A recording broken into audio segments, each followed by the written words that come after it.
some sort of quantum goings on in the early universe. This is a heat map of the universe, a very familiar one, the cosmic background radiation. And the colour, the blobs there, represent a slight, about 1/10⁵, variations in the temperature and density of the early universe of 380,000 years.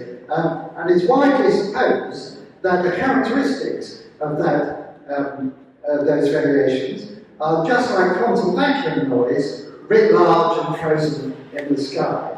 My own involvement with this was through my student Tim Bunch, who joined me at King's College London almost 50 years ago. And as I'm sure you know with all PhD students, you have to give them something new. No point just reinventing the wheel. But it's also got to be practical, it's got to be doable. And if your interest is quantum field theory of space-time, there are very few examples of space-times where you can solve the equations exactly. But de Sitter space as well. De Sitter space is a space that doubles in size in a fixed time. And so I got Tim to work on that, and it's wonderful. I still have his thesis with handwritten equations, and he cracked that problem, and we published this paper and thought nobody would ever pay any attention again, but it did at least get Tim his PhD. And it was just a few years after that the inflationary universe scenario became very popular, in which you do indeed have an exponentially expanding de Sitter-like phase, just a split second after the Big Bang.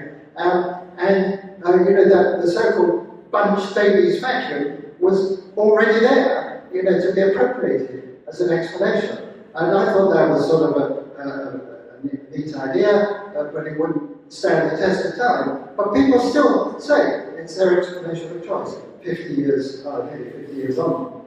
And so my question is inflation here to stay? That's one of these big unsolved problems for the next 8 years. Is it here to stay? And does this particular vacuum state, is that going to be durable? I'd be astonished if it is. And I should just say, parenthetically, I had hoped to track down Tim Bunch for this meeting.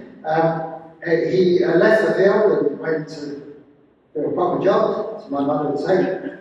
And I lost touch with him.